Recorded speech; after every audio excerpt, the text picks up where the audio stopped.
Kamusta na po ang bawat isa sa atin? Kamusta na po? Ang sagot po ng taga-Elim, better than before. At ito po ang ating nararanasan. Habang tayo nag-aaral, habang tayo po ay narito, ay parami ng parami ang ating nararanasan at natutunan patungkol sa ating Panginoong Hesus. Amen po? At narito tayo dahil kinaugnay tayo ng ating Panginoon. Amen po? Bakit tayo narito? Sabi po, ito ang lugar at panahon na nagkaroon tayo ng tamang pagsunod o pagtugon sa ating Panginoon.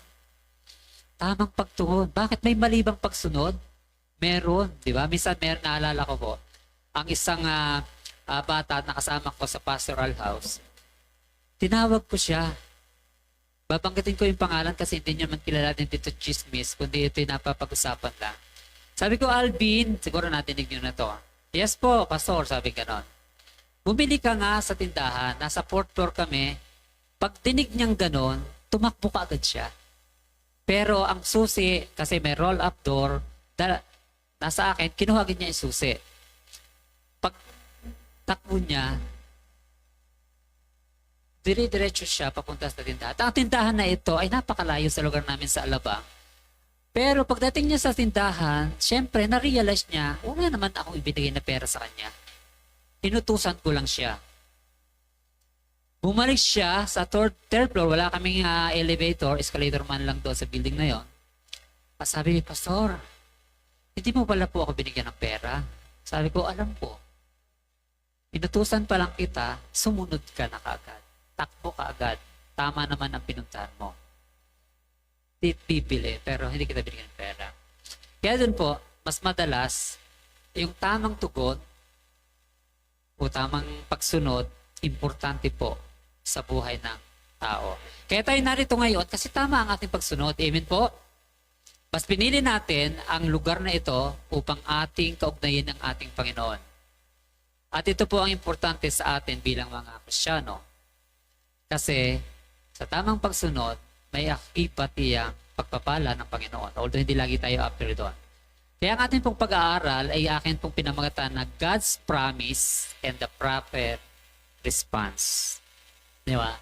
Sabi ko nga po, may pangako ang Diyos, pero makamta natin yung bawat benefits nito kung tama ang ating response, pagsunod ang ating pagtugon. At ito po ang pag-aaralan natin about sa ating father of faith, kay Abraham. At syempre, i-address natin ito sa ating buhay ngayon. Hindi po dito bida si Abraham at hindi rin tayo bida, kundi ang bida dito ay ang ating Panginoong Diyos na nangako at ang bida dito sa pamamagitan po ng ating Panginoong Hesukristo, ang bida dito ay siya. Siya ang nangako, God's promise to Abraham and the proper response po din niya. At tingnan po natin ang pwede natin gamitin dito sa pamumuhay po, sa pagtugon ni Abraham sa panawagan ng Diyos sa kanya. Kung paano siya tinawag at paano siya sumunod, tumugon. Tamang tugon, tamang pagsunod. Yan po. Ito po, basahin po natin sa Genesis chapter 12. 1 to 5 po ito. Unahin muna natin ang 1 to 3. The Lord had said to Abram, "Go from your country, your people, and your father's household to the land I will show you. I will make you into a great nation. I will bless you. I will make your name great, and you will be a blessing. I will bless those who bless you, and whoever curses you, I will curse. And all peoples on earth will be blessed through you." Ayan. Sa verse 1 po, makikita natin, sabi doon, go from your country. Ngayon, atin na lang pong medyo pababawin. May pinagagawa ang Diyos kay Abraham. Ayan. Bago pa po siya maging Abraham, yung sabihin ng father of all nation, siya ay tinawag at kilala siyang Abraham. At dito po ay makikita natin na ang sabi ng Lord ay go from your country. Sabi doon, hindi mahirap gawin, mahirap sundin, na iwanan mo ang iyong lugar na kinalakhan. Ay para sinabi doon na ito yung comfort zone. Ano po? Pero dahil ito ang utos ng Diyos kay Abraham, at ito yung dapat niyang isipin, sabi ng Lord sa kanya ay hindi lang yon, your people and your father's household, to the land I will show you. Diba? Walang clueless kung saan siya pupunta, at hindi niya alam kung saan talaga, ano mangyayari sa kanya doon sa lugar na papuan na inutos ng Diyos na pupuntahan niya. At ang ating father, Abraham, hindi father in heaven, heavenly father, si Abraham na inutusan siya ng Lord dito. At kung titingnan natin sa kapanahonan natin yan, hindi ganun kadali na iwan mo ang iyong pamilya dahil lamang sa pagsunod sa Panginoon. Pero hindi po iyon ang ating major topic. Ano po? Minsan ang ating journey, kapag sumunod tayo, ay dumadanas tayo ng pag-aalinlangan, ng rough road, mahirap, di ba? Kung ikaw ay susunod sa Panginoon, mararanasan mo ang mahahabang lakbayin. Daranas ka ng pagkauhaw. Kung iisipin lang ni Abraham na pag ako sumunod sa Panginoon, ano kaya yung aking posibleng mangyari? Baka hindi ko ma-provide ang pangangailangan ng aking pamilya. Baka hindi ko ma-provide ang pangangailangan ko o kaya ay hindi matupad ang mga pangarap ko sa buhay. Pero hindi doon nakatingin si Abraham. Ang sabi po ng verse 2 and 3, pinagsama ko na po, I will make you into great nation. I will bless you. I will make your name great.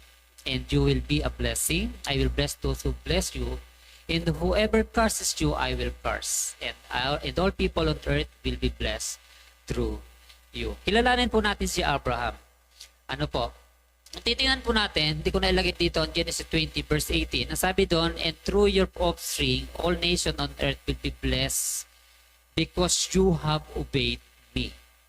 Sa Tagalog ay sabi po doon, sa pamagitan ng iyong lahi, Abraham, pagpapalain lahat ng bansa sa daigdig sapagkat ikaw ay tumalima sa akin. Diba?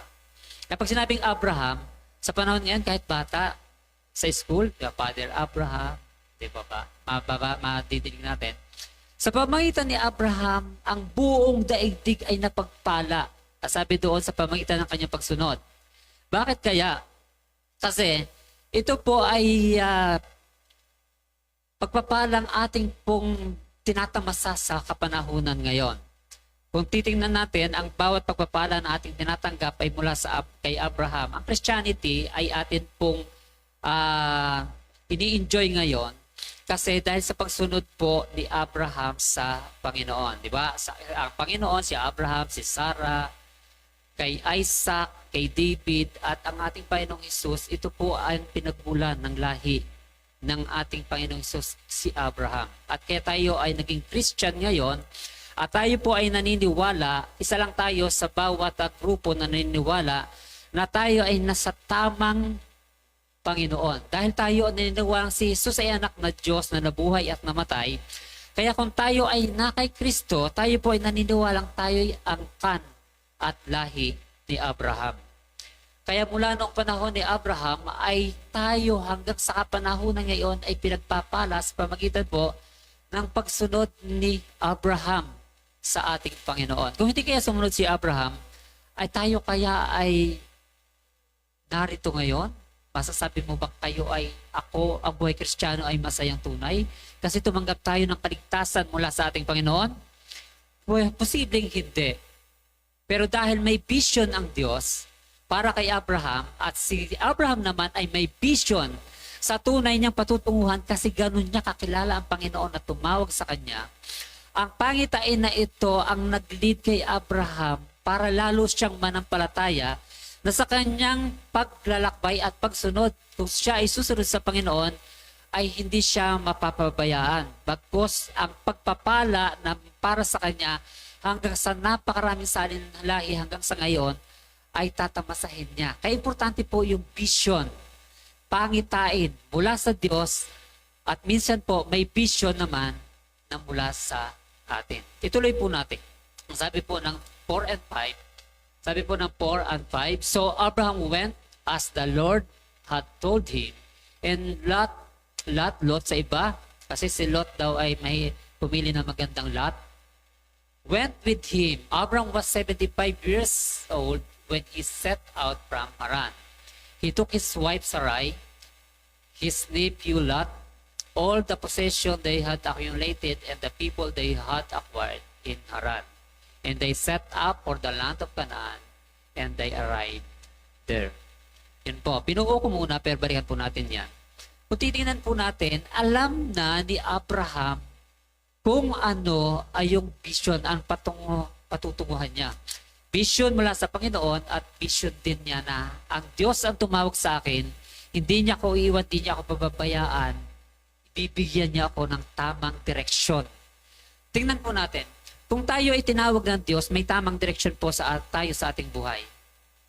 Nakita ng Lord, dahil ako'y tinawag mo, alam kong hindi mo ako pababayaang mapahamak.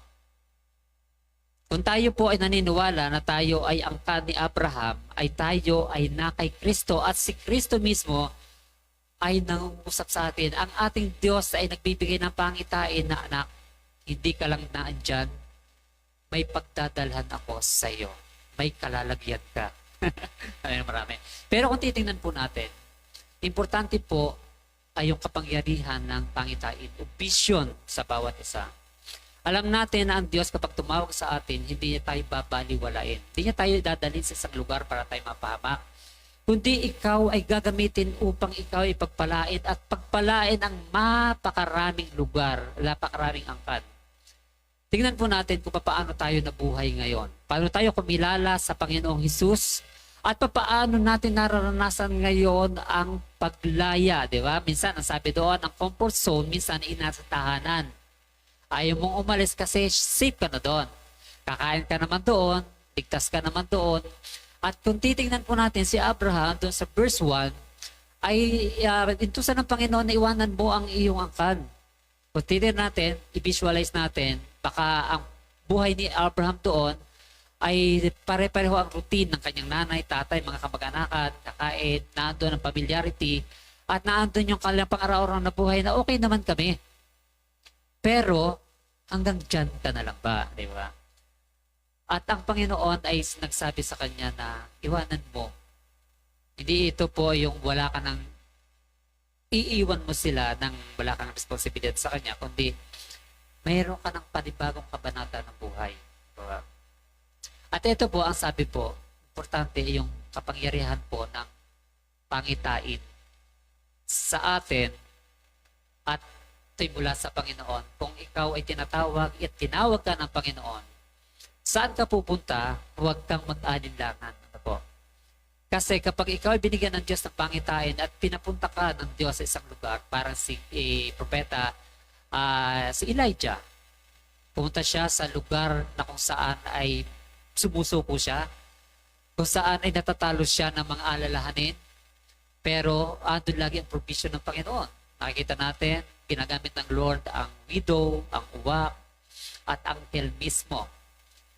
Kaya, kung tayo ay sumusunod sa Panginoon, tingnan po natin, bakit ba importanteng alam natin yung pangitain ng Diyos sa atin at pangitain natin sa lugar kung saan tayo patutungo. Tayo narito, sabi nga po, isa na tayo sa bawat nation, sa buong daigdig na pinagpala ng Panginoon kasi tayo ay tumanggap na ng benepisyo ng pagsunod ni Abraham.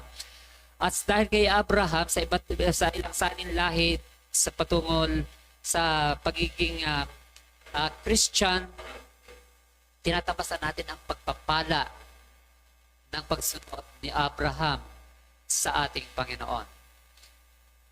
Kung wala ka rito, posibleng nandun ka sa lugar na gusto mo.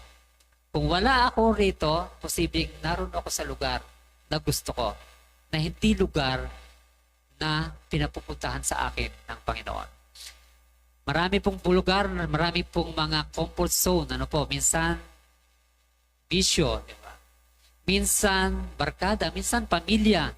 Ayaw mo nang umalis, hindi mo na maisip na may panawagan at may pinapupuntan sa iyo Diyos. May ipinagagawa sa iyo ang Panginoon. May pinagagawa sa atin ang Panginoon. Amen po? Palaging ganon. Kaya kung titingnan po natin, Lord, pangitain mo, kung saan mo ako dadalahin, kung saang lugar na ito ang lugar na kalooban mo sa akin. Sabi ko nga po sa aking mga asisira, kung saan ka pupunta, huwag mong iiwan ang kalooban ng Diyos. Lagi mong sabihin, yung lugar na ito po ba ay lugar kung saan gusto mong puntahan ko? Nakikita po natin yan. May mga lugar minsan hindi talaga kalooban o kaaya-aya. Hindi magbibigay ng kaluwalhatian at higit sa lahat kasumpasumpang lugar. Di mo ba? Alam na natin yan. May mga lugar na talagang, bayan mo ba ito, Panginoon? Narito ka ba, Lord? Alam mo na yan, wala ang Diyos dito. Halimbawa, ako po'y lumaki sa isang lugar kung saan ay bugbog sarado. Sadista kasi, ayaw ko namang i-blame kasi okay ng lahat na nandun ang forgiveness. Pero, minsan, may mga dahilan ang Diyos kung bakit ka pinaalis sa lugar na iyon. Hindi yun ang comfort zone ko sa pamilya. Pero, pag dinala ka ng Lord sa isang lugar, dalhin mo ang lahat ng kalooban ng Diyos kasi hindi ka niya pababayaan. Sabi ko nga nung ako ay nagsimula, 1992, sabi ko sa Panginoon, gusto kong maging part ng ministry pero ayaw kong nagsasalita. Sobrang mahihiyain ako. Ayaw kong may kausap. Mag-isa lang. Pero, anong gusto ko? Tagalinis ng CR. Tagalinis lang. Ganon. Basta maging kung papayag ang pastor, ay pumayag po. Pero after 3 years, yun, but 10 years kasi yung aming seminar, sa seminarista ang tawag doon, ay sabi, hindi ka lang tagalinis, iba na ang ilalagay sa iyo ng Lord yan. Yun. Kung ano-ano yung pinagawa hanggang dumating ang panahon na nagsasalita na rin ako. Kaya sabi ko, Panginoon, ito po ba yung lugar na pagdadalhan mo sa akin? Kaya yun po, kapag tayo ay nasa isang lugar, tanungin niyo po sa iyong sarili, Panginoon, ito ba yung lugar kung saan nais mo akong dalahin? Yan. Medyo ito po kasi ay kailangan natin ng pangitain mula sa Panginoon at pangitain na talagang ito ang lugar kung saan kalooban ng Diyos na narito ka. Sa Elim o sa lugar kung saan ka dinadala ng Panginoon, lagi may tatanong, kalooban mo ba, Panginoon, ako ay narito? Pero hindi po yun mo itatanong kapag naroon ka na. Kapag ikaw ay nasa beer house, nasa inuman, nasa bugbugan, o kaya ay nandun sa lugar na kung saan ay halos mga galing sa impyerno na ang tao, hindi yun ang lugar na pinagdadalan sa iyo. Baka lugar na pinili mo lang. Ginusto lang natin. Kaya importante po yung kapangyarihan ng bawat pangitain. Sabi po ng Proverbs 29:18, where there is no vision, no redemptive revelation of God, the people perish. Kung titingnan po natin, kapag wala tayong pangitain na ito ay galing sa Panginoon, wala tayong pangitain na ito ang nais ipapuntahan o ipagawa sa atin ng Panginoon, siyempre maraming mapapahamak. Sa tao, marami tayong pwedeng piliin. Ano po? Ano ba ang comfort zone? Barkada, online games, kapag minsan hindi ka marunong mag-handle, kapag ka dyan sa pinag-uubusan natin ng oras, mapapahamak tayo. Pag wala tayong vision, Lord, ito na ba talaga ang gusto mong ipagawa sa akin? Narito na lang ba ako maghapon? Narito na lang ba ako ubusin mo rin ang oras sa trabaho? O kaya sa lahat ng bagay na palagay mong wala na doon ang Diyos kasi inuubos mo na, idolatry na yon, ikaw ay magkakaroon ng kabiguan. Tayo, nararanasan po natin yan. Ako din mismo, naranasan ko. Pag ako'y wala sa lugar na nais ng Panginoon, napapahamak ako. Lumaki ako sa beer house, umali ako sa bar, doon ako nagtrabaho kasi. At marami akong pwedeng, bakit ako nakapagtrabaho doon? Dahil udyok ng barkada. Yun ang lugar na hindi nais pagdalan sa akin ng Panginoon. Dumaan lang ako doon. Hindi ako nagtagal. Pero doon ako nakakilala sa Panginoon. Minsan, dumadaan tayo sa bakubakong landas. Pero huwag kang manatili doon. Pag nalaman natin na ang lugar na ito ay hindi ito ang lugar na pinagdadala sa atin ng Panginoon, umalis ka na. Iwan mo na Hindi naman yung pamilya, di po ba? Ang pamilya, iniiwan natin pansamantala kapag tayo ay nagbubuo ng sariling pamilya, pero ito'y ating binabalikan. Ating minomonitor si tatay, si nanay, kung pwede pa bang mag-isa sila o hindi na. Pero, lagi nating iniisip, ang lugar na ating kinalalagyan ay lagi nating itanong, Lord, ang lugar bang ito ay lugar na nais mong patunguhan ko? Tama ba ang pagsunod ko rito? Tama ba ang aking pagtugon sa iyong panawagan? Baka tama lamang ang aking iniisip na ako iyong pagpapalain. Pero pagpapalang ito ay atin na pong tinanggap dahil tayo lamang naman ang tumatanggap sa ating Panginoon Hesus. At sa bawat pagtanggap natin sa ating Panginoon, sabihin natin, Lord, ito pala po yung pagpapala na ipinangako ninyo sa aming ninunong si Abraham. Kaming lahat ay nagtatamasa ng kapayapaan. Ano po? Kung tayo ay nasa maling lugar, walang kapayapaan. Sa dami po ng problema sa buhay ngayon, ang daming struggles, ang daming pagsubok, kung wala ka sa tamang lugar, wala ka sa tamang pagtugon at pagsunod sa ating Panginoon, hindi ka magkakaroon ng kapayapaan kung iyong sarili mong desisyon o direksyon ang iyong sinusunod. Pero dahil ang panawagan ng Diyos ay pumunta ka, o sabihin na natin sa ating buhay ngayon, pumunta ka sa Elim ngayong Sunday. Kung wala tayo dito, pumunta ka sa prayer room, mag-meditate, mag-Bible reading, mag-aral ka ng salita ng Panginoon, naroon ka sa tamang lugar. Hindi ka mapapahamak. Ang sabi po, ang God's vision gives us direction. Kaya pag alam natin, ay Lord, ito po yung direction mo para sa akin. Hindi po ako manghihinayang sa panahon. Direction mo akong gamitin sa iyong gawain, magkakaroon ako ng kapanatagan, magkakaroon ako ng kapayapaan, at alam ko merong katiyakan. Alam po natin, God called people to accomplish His plan. May plano po ang Diyos, pero pumipili siya ng tao, sabihin natin tayo ang bayang pinili. Pero hindi tayo lang, marami pa tayong kapatid na wala dito. Ano po? Ang Diyos po ay gumagamit ng tao para maisakatuparan ang kanyang plano. At kung tayo ay narito, isipin po natin, tayo ay sumunod kasi gusto nating be a part of His plan. Kaya sabi doon, let's obey and be a part of God's plan. Diba? Ang daming plano ng Diyos. Pero yung pagtawag ng Diyos ay yan po'y tinatawag tayong lahat. At sabi nga, God called people to accomplish His plan. At Diyos naman makapangyarihan kahit na wala tayo, magaganap ang kanyang plano sa bawat sa daigdig nga, sa creation, ano po, sinabi ng Diyos, magkaroon ng liwanag, magkaroon ng langit, ng lupa. Wala tayo doon. Pero lahat na-create. Pero narito tayo ngayon, sa bawat pagtawag, gagamitin tayo ng Diyos para maisakatuparan ang kanyang plano. At daming plano ng Diyos sa ikaw, tayong lahat.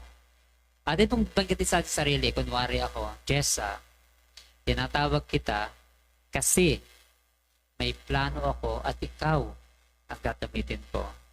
Aileen o Frank, ano po. May plano ang Diyos, pero bawat isa sa atin ay pinili niya para magkaroon, may sakatuparan ng kanyang plano. Sabi ko nga kanina, kahit wala naman tayo pero dahil narito tayo ay kasama sa bawat pagpapalang ipinangako ng Diyos sa ating ninunong si Abraham. Gagamitin ka niya sa iyong pamilya, kapitbahay, sa iyong komunidad. Sasabihin na, parang ang Diyos mo ay kakaiba sa Diyos namin. Iba ka magdala ng problema. May sakit ka pero masaya ka.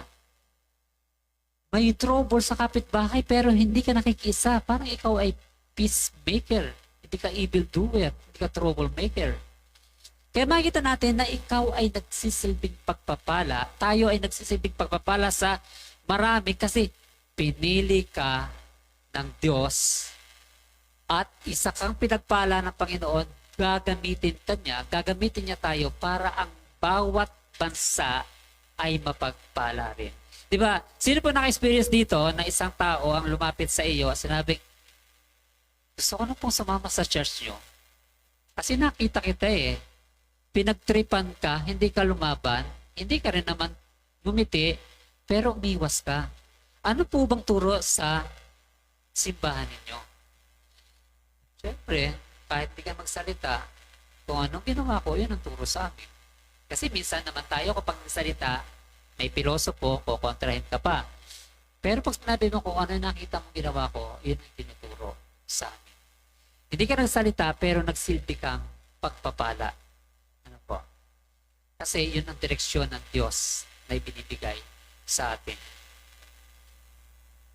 Sabi po doon, God's vision gives us direction. Ito yung direction na kung saan ito ang iyong patutunguhan. Pag naranasan natin ang ating patutunguhan ay hindi ayon sa kalooban ng Panginoon, lagi ito natin sa Lord, ano po yung pangitain nyo para sa akin? Ano po yung dapat kong patunguhan at tama kong pupuntahan? At ito po ang sabi po ng vision and direction. Kung kapag tayo ay merong pangitain mula sa Panginoon, huwag nating isipin na hindi natin malalaman kung saan tayo patutungo. Di ba may isang awitin po, kay Rami na nabubuhay, hindi alam kung saan patutungo. Pero ano po ang tama at sigurado, may assurance siya kapag siya ay nakay Kristo. Vision and direction. When God gives a vision, He always gives the provision to fulfill it. Bakit po? God's divine direction. Sabi ko nga po kanina, ang direction po ng Panginoon ay laging naandyan. Pero ang direksyon natin, kapag tayo ang pumili ng direksyon na nais nating patunguhan, sabi nga sa tirata na ating binuksan kanina, pwedeng tayo mapahamak at pwedeng tayo magtagumpay, pero ibang direksyon ang pinili natin, magkakaroon tayo ng kabiguan. Kaya sa power of vision, yung kanina po, kung makikita po natin, hindi ka pwedeng malito. Hindi ka pwedeng magulumihanan kapag ka ang pangitain na iyong tinatahak ay pangitain na mula sa Diyos na nilalakbay mo lang. Ang pangitain mo, eto ako pagdating. Diba? Pag walang mga pangitain, ano nyo po, walang saysay ang buhay. Hindi mo alam kung sa patutungo. At ang mga estudyante, kung titignan po natin, ang mga estudyante, nag-aaral yan kasi meron silang alam na patutunguhan. Pagdating ko, pagkatapos sa college, ang course ko, ganito. Kung gusto niya maging engineer, maging sundalo, maging teacher, maging doktor, meron siyang goal, meron siyang alam na patutunguhan. Kasi yun ang kanyang tiyak na mararating. Walang saysay ang pag-aaral kung alam mong ayaw ko lang sa bahay. Ang isang tatay, ganun din. Hindi siya nagpamilya dahil gusto lang niya magpamilya. Kailangan meron siyang direction, meron siyang vision na pag ako ay nagpamilya, ang anak ko ay mag-aaral, magtatapos at hayaan ko siyang maging malaya sa pagpili ng buhay na ayon sa kalooban ng Panginoon. At ito po ang pinaka-importante, kapag ikaw ay may vision, meron kang direction, ay lagi kang nakatanong sa Panginoon. Panginoon, ano pa po ang pwede kong lakbayin? Ano pa ang pwede kong puntahan? Ano ko ang pwede kong patunguhan? Kasi bibigyan ka naman ng Diyos ng provision. Kung ikaw ay may vision, di ba, bawat estudyante, sabi ng estudyante, ang hirap mag-aaral, ang hirap ng calculus, ang hirap ng ganito. Pero bakit nakakapasa ka pa rin? Bakit meron ka pa rin provision? Bakit meron ka pa rin pambaon? Kung walang pamasahe, bakit ka may lakas at nakapaglakad ka pa rin? Mayroon kang sapatos. Kung wala kang sapatos, mayroon kang paa. Nakakapaglakad ka, nakakarating, nakababalik. Ano po? Sabi nga ng isang pastor, kapag ikaw ay estudyante at ang gusto mo lamang ay maging estudyante, minsan, ikinukumpara mo ang sarili mo sa iba. Ang ganda ng damit niya, ang ganda ng sapatos niya. Pero wala kang tiyak at gustong patunguhan, wala kang hindi porsigido na gawin ang marating mo ang mga lugar kung saan ay nais dapat marating ng bawat estudyante. Kung yung gagawin mo, ikumpara mo ang sarili mo sa iba. Sabi nga ng isang pastor, Kung ang isang estudyante ay naka-branded na sapatos at dumating siya ng 6 a.m. sa school at ang isa hindi branded, 6 a.m. din, pareho sila nakarating doon sa kanilang patutunguhan. Pero ang hindi yun ang pinag-usapan, nag-usapan, ano ba yung nais mong marating? Diba? Meron kang mga pagitain na pag ako ay nagtapos, eto ang mangyayari sa akin. Pag ako ay nagpamilya, eto ang gusto kong gawin. At kapag ako ay nag-empleyado, gusto kong magtrabaho. Hindi lang gusto kong sumweldo. Diba? Marami na empleyado, gusto lang sumweldo. Pero hindi tama ang pagsunod, hindi tama ang pag-tatrabaho. Maraming ganon. Pero sa atin po, Lord, ano po ba ang nais mo sa akin? Kaya importante po ang bawat pangitain, ang bawat vision ay vision mula sa ating Panginoon. Sabi po ng itong God's provision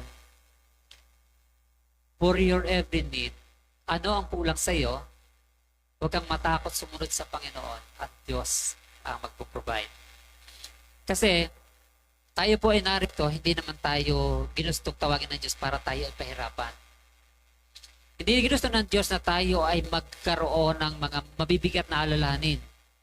Ang gusto ng Diyos ay sumunod ka lang at magkaroon ka ng tamang direksyon at magkaroon ka ng tamang patutunguhan. Sa paglilingkod sa Panginoon, ganun po, hindi naman tayo perfect. Lahat tayo may kahinaan, may imperfection. At lahat tayo ay merong idinudulog sa Panginoon upang isuko mga bagay na hindi natin magawa. May mga limitasyon tayo. At di natin kayang gawin ang mga bagay na nagagawa ng bawat isa sa atin. Pero, nararanasan at nararamdaman po natin ang provision ng Panginoon. Hindi po tayo pinagkukulang ng Lord. Iba-iba nga lang po. Kung ako hindi pinagkulang sa ganitong bagay, kulang naman ako sa ibang bagay. Sabi nga nila, di ba, ako po yung macho pastor dito. Sabi nila. Pero sabi ko, oo nga, ako nga pala yun. Nakataba naman ng puso. Pero nakakapayat ng katawan. Pero ano nyo po, sa lahat po ng pagkakataon, hindi naman na yung compliment ang ating kailangan. Ang kailangan po natin ni Lord, ano ba ang ibinigay mo sa akin para maipagpatuloy ko ang aking lakbayin ayon sa iyong panawagan. Hindi naman natin kailangan, alam po, sabi doon, may nagsasabi, sa church, hindi naman inilalagay dyan na yung lahat ay guwapo lang. Magaganda, matatangkad, hindi lahat ay mayayaman, hindi lahat mahirap. Ang inilalagay diyan ay yung mga handang maglingkod at handang sumunod at naunawaan ang panginain ng Diyos para sa Kanya. Kaya hindi problema kung ano ang wala ka. Basta may puso tayo na handang sumunod, ang Diyos ang bahala sa atin. Di ba yung God will provide? Minsan na misinterpret yun eh. Akala nila, sige, punta ka sa Baguio, punta kami sa, marami po sabi, kami sa Baguio, ang team. Sabi niya, sasama ako. Sabi niya, ito yung kailangan, 2,500, God will provide. Ako, ito na problema. Nagkaisip-isip na si pastor, saan kaya kukunin ang 2,500 nito? Si sister, si brother. Kasi mali ang kanyang pagkaintindi. Pero ang ating Diyos kasi ay Diyos ng kayusan. Bago dumating sa Baguio, meron ka ng 2,500. Kung wala kang 2,500 at nais ng Panginoon, siya po bala. Pero dito po, minsan yung God will provide ay naaabuso sa mga taong hindi naman niya naintindihan yung salitang God will provide. Sabi, libre. Masarap ang libre. Pero araw-araw ba? Lagi bang kailangan natin ng libre? Baka naman pwede, meron tayo. Hindi naman kailangan na tayo magpalibre. Baka mali lang ang pagkaintindi mo ng God will provide. Makakarating ako sa lugar na yon kahit wala akong dinala. Pwede naman kung ikay dinala ng Diyos at binigyan ka ng Diyos ng tamang direksyon. Huwag mong alalahanin pa rin ang mga bagay na yan. Sa Psalm 119 verse 37, yung mga hindrances, kung bakit hindi natin nakakamtan ay yung biyaya mula sa ating Panginoon. Hindi natin nabibigyan talaga ng tamang atensyon o focus ang mga bagay na mahalaga sa atin. Sabi po ng 119:37 po. Turn my eyes away from worthless things. Preserve my life according to your word. Bakit kaya sinabing ganyan? Kasi ang dami na po ngayon tukso. Ano po? Ang dami ngayon tukso sa mundo. Upo ka lang, kunin mo yung gadget mo. Tukso na yan eh. May sabi na, Lasapi, may tukso din minsan yan. Pero minsan, yung Lazada at Shopee ay, kasi di mo naman kailangan talaga namang add to cart, submit, place order na po. Pero sabi doon, ay may saysay ba ito? Sabi ni Handepil, ilayo mo po Panginoon na aking pansin sa mga bagay na walang saysay. Ang daming walang saysay ngayon, ano po? Pakipagdebate kung ano-anong mga critical issues sa government, sa Pilipinas. May saysay ito kung nauunawaan mo at maging parte tayo ng solusyon. Pero kung maging parte ito ng problema, minsan ang mga bagay na walang saysay ay nagpapahamak din sa atin. Kasi ito yung didepress ka, hindi ka makakain, hindi ka makainom, naapektuhan ka na ng mga bagay nito at minsan ang walang saysay naman na pinapansin natin ay hindi ito ayon sa pangako ng Diyos. Nais ba ng Diyos na ikaw mag-ubos ng oras sa online games? Pwedeng magbigay, talagang nag-enjoy ka 10 to 3 minutes, 10 minutes, 30 hours. Yun na nakikita ko ngayon eh. Diba? Ang dami-dami ngayon. Sinisira ang buhay ng mga kabataan. Sabi nila, 10 minutes lang po ako naglaro. Plus 30 hours. Diba? Makita sa KGMJS. 3 days. Mahigit. Tuloy-tuloy ang kanyang games pero nawala na ng oxygen level niya sa kanyang brain. Nawala lahat hanggang sa ano nangyari doon? Comatose. At ngayon ay bedridden. Walang saysay ang mga bagay na yun. Kapag ang walang saysay na bagay ay ating napagtuunan ng panahon, at ako hindi ito yung topic ko talaga na sumagilan sa isip ko at ibinibigay ng Lord. Ang sabi doon, walang saysay yan, hindi ito according to the word of God. Hindi tayo pagpapalain ng Diyos. Ang daming mga tao, ang daming mga estudyante, ang daming mga individuals, mga kabataan ngayon, winasak ng kapanahonan ng mga modern technology. Ang bawat teknolohiya, ang bawat mga gadget na ito ay maganda ito. Para lang itong kutsilyo eh. Ang kutsilyo, hindi naman tayo makakakain ng napakagandang presentation sa hotels, sa tahanan, kung hindi ito ginamitan ng kutsilyo. Pero pag ginamit natin ang kutsilyo sa mali, mapapahamak tayo. Pag ginamit natin ito hindi sa ayon sa kalooban ng Panginoon, mapapahamak tayo. Tulad po ng mga gadget ngayon. Lord, ito po ba ay ayon po sa iyong kalooban? According to your word, nais mo ba na ito ang patunguhan ko?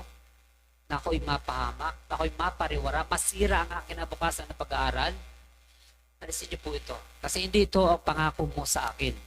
Hindi ito ang aking patutunguhan. Ang daming kabataan at hindi lang kabataan, ang tsansa ng Diyos na kapag-aral, makapagtapos, makaganap ng kanyang tungkulin bilang empleyado, pero sumasablay, nabibigo, kasi sabi nga dito sa prayer nito, turn my eyes away from worthless things. Tingnan po natin, Panginoon, ito ba ay worthless? Huwag na natin po bigyan ng napakaraming oras. Hindi natin ito maiwasan, pero pwede nating i-manage. Pwedeng tayo mag-manage sa Kanya.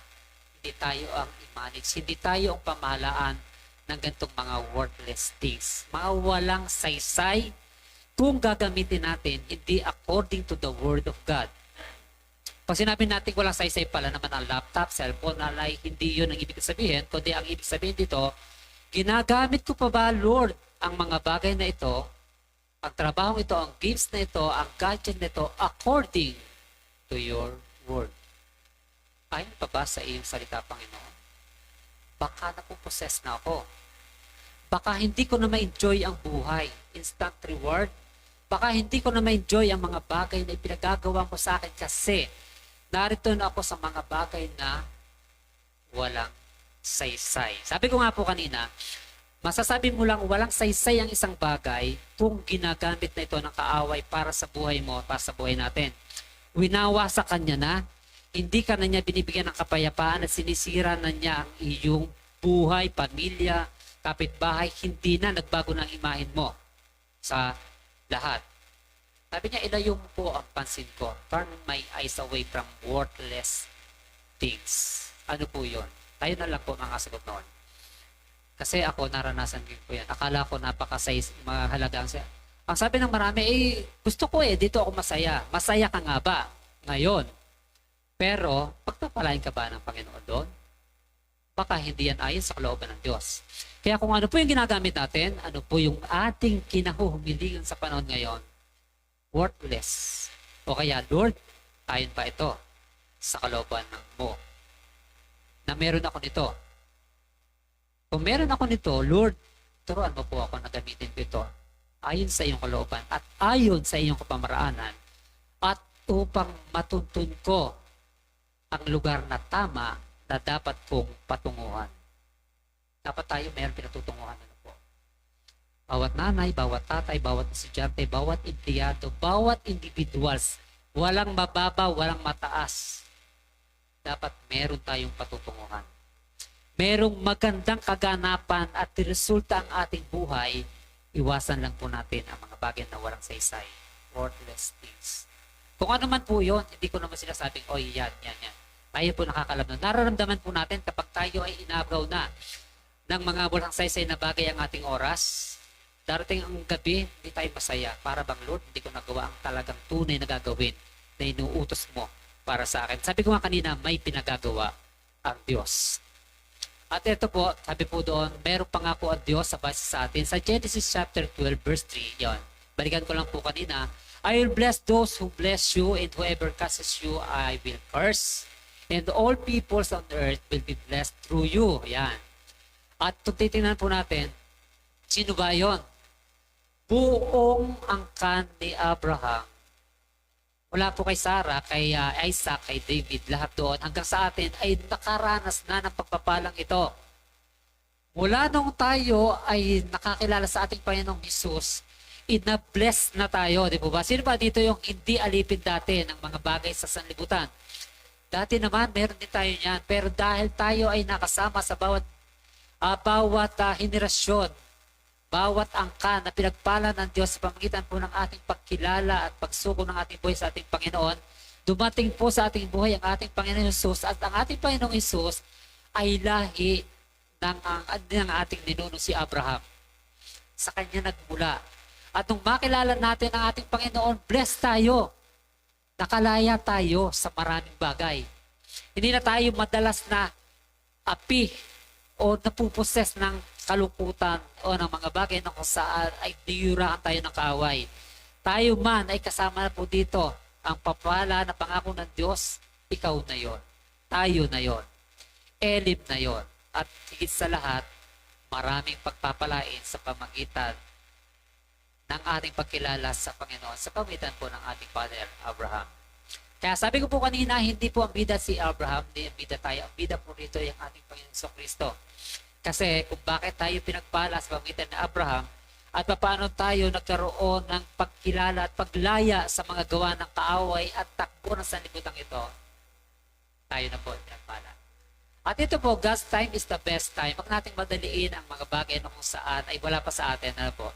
Diba minsan nakikita natin, gusto ko ang isang bata maging binata na agad. Sa showbiz, ano po? Hindi ako showbiz people, pero ang mga bata naging binata ka agad o naging dalaga, minamadali, para lamang nagampanan ang kanilang roles sa kung ano man yun.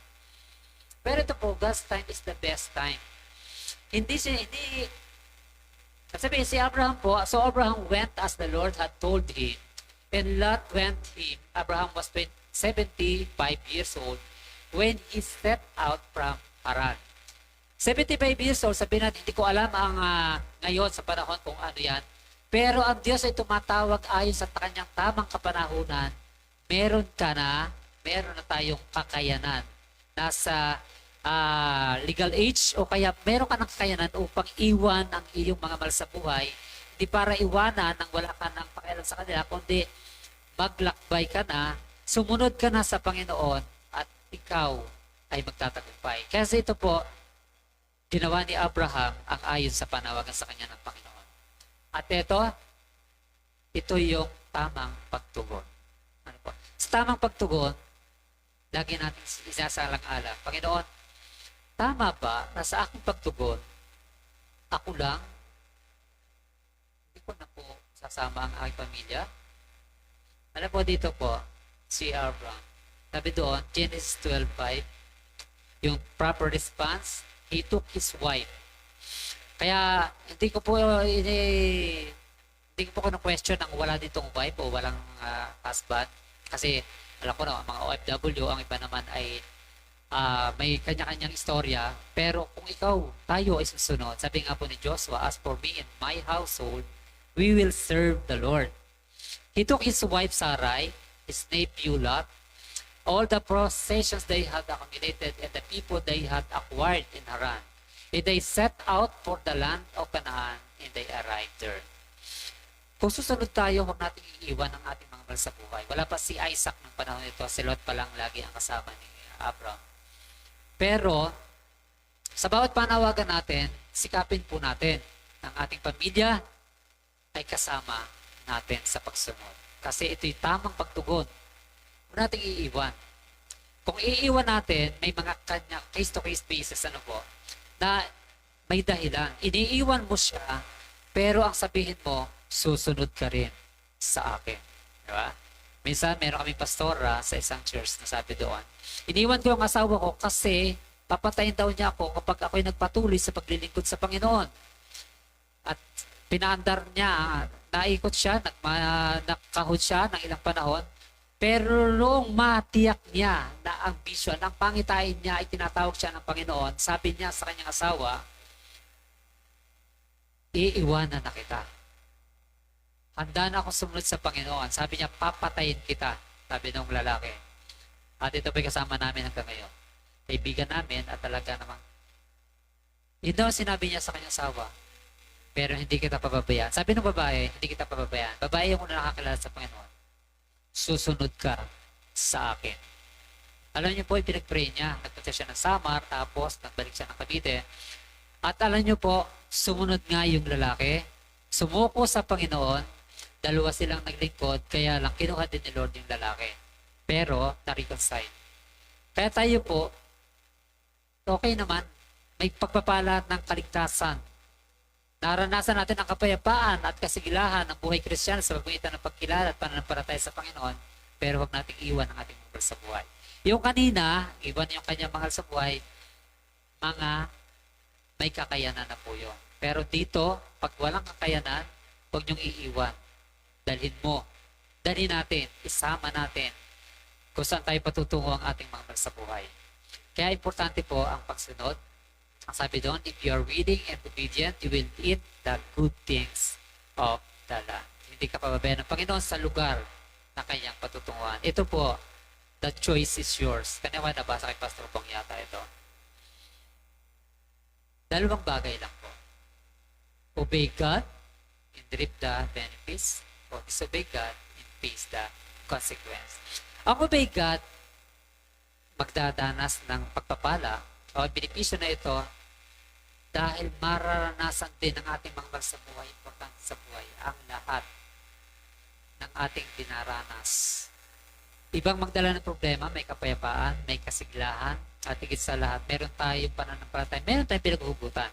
Kung may mga hugot lines, ang mga sanlibutan, ang hugot lines natin ay according to the word of God. Pag nag-disobey ka, kawawa naman ang mahal sa buhay.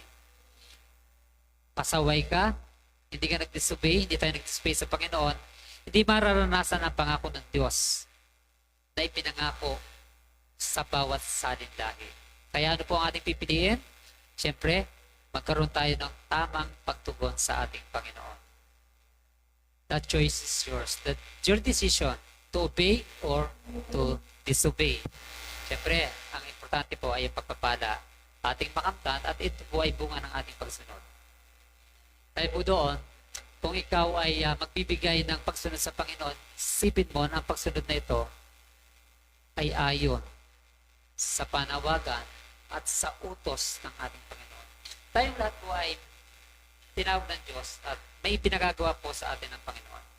Kaya kung ayaw natin sumunod, sabi natin ay meron tayong consequence, pero kung susunod tayo, meron tayong rewards. Hindi lang rewards na tayo ang nakaranas, kundi rewards na paparanas ng Panginoon sa bawat sa ating lahi. Dalawang bagay lang po, obey God or disobey God. Kaya kung gusto nating mag-ani, hindi lang tayo, kasama po natin ang ating pamilya, isama natin, ipakilala natin ang ating Panginoon ay tumatawag ng tao dahil gagamitin niya ang bawat sa atin. Magkakaroon ng katuparan ng kanyang plano sa pamagitan mo, pamagitan ko, pamagitan ng bawat sa atin. Plano niya para buuin. Lagay kasi sa tamang lugar na kung saan ito yung pangitain, ito yung vision ng Diyos para sa iyo. Kaya tayo po ay manalangin. Amin Diyos na makapangyarihan, salamat po sa bawat bagay, sa bawat pagtawag niyo po sa amin, sa aming ninunong si Abraham, Panginoon. Sa kanyang pagsunod ay amin po naranasan ang bawat pagpapala hanggang sa ilang salin lahi, O Diyos. Kami po'y dumanas ng aming mga pagtanggap at pagkilala sa aming Panginoong Hesus dahil po sa pagsunod mo, na sa pagsunod ng aming ninunong si Abraham, O Diyos. Alam po namin, Panginoon, may plano ka sa bawat sa amin. Kailangan namin itong maunawaan. At ang pinakamainam na dapat namin gawin, Panginoon, ay amin pong matuntun ang direksyon na pinagtutunguhan, nais mong patunguhan sa bansa sa amin, O Diyos. Salamat po, Panginoon, sa pagtawag niyo sa bansa sa amin. Salamat po sa iyong pangungusap. Salamat po sa bawat pangitain na pinahahayag niyo sa bawat isa, O Diyos. At nais namin po, Panginoon, na italaga ang aming sarili upang patuloy ka namin kaugnayin at amin tahakin, Panginoon, ang bawat landas o direksyon ng buhay na nais mong patunguhan ang bawat sa amin, O Diyos. Tanungin namin ang aming sarili sa mga lugar, mga landas, Panginoon, na aming kinalalagyan kung ito ba ay ayon po sa iyong pagkatawag at ayon sa iyong pinagagawa sa amin, O Diyos. Salamat po sa aming pamilya, Panginoon. Hindi po namin sila iniwan. Kung pansamantala o pisikal namin, Panginoon, iniwan sila, sila po ay aming dinudulog sa inyo at sila po ay aming babalikan. Sila po rin ay mapapagpala sa pamagitan ng bawat salita, bawat mensahe na amin pong natatanggap, hindi lang sa oras na ito, kundi sa mga susunod pang araw at sa mga dumaan, O Diyos. Salamat po sa aming pamilya, salamat sa pagkakataon na inyong pagtawag sa amin. Ito po'y biyaya na aming tinatamasa sa pamagitan po ng pagsunod ng aming ninunong si Abraham, O Diyos. Nakilala namin ang aming Panginoong Hesus at patuloy po namin, O Diyos, na nararanasan ang kapayapaan, pagtitiwala at higit sa lahat, Panginoon, ang pag-asa sa pamagitan ng bawat salita na aming naririnig. Ito po ang bawat pagpapala na hindi namin mabibilang. Dahil kami pinagpapala mo na, O Diyos, nais po namin dalangin na pagpalain niyo rin po ang aming pamilya, ang mga susunod na lahi sa amin, Panginoon, at gamitin niyo po ang bawat sa amin. Nawa, Panginoon, sa iyong pangako, ito po ay aming maranasan tulad po ng naranasan ng aming ninunong Abraham. At nawa, Panginoon, sa aming pagdanas na ito, O Diyos, ay patuloy namin matugunan namin ang aming pagsunod ng tama. Hindi kami madaig ng mga bagay na walang saysay sa mundong ito. Hindi mahadlangan ng aming pagsunod. Bagkos ay patuloy naming maranasan ang tahakin namin, Panginoon, ang daan na iyong nais na landasin at patunguhan ng bawat sa amin. Salamat po ng marami, Panginoon. Tinatas po namin ang lahat, ang aming pamilya, ang aming mga masabuhay kaibigan, mga kapwa, empleyado at kaklase, O Diyos, ng mga batang ito, at ang lahat ng aming mga masabuhay na hindi nakakilala sa iyo, aming pong inibigay sa iyo ang kapamahalaan.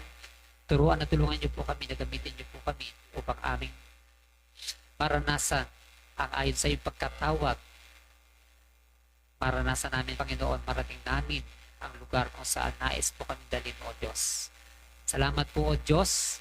Ang pangakong ito ay patuloy namin, Panginoong, ini-enjoy dahil merong katuparan po sa aming mga buhay. Pinupuri ka namin at pinasalamatan, Ama, sa iyong mataas na pagdakila at pasalamat sa tanging pangalan po ng aming Panginoon Hesus. Amen. Nadami. Thank you and God bless.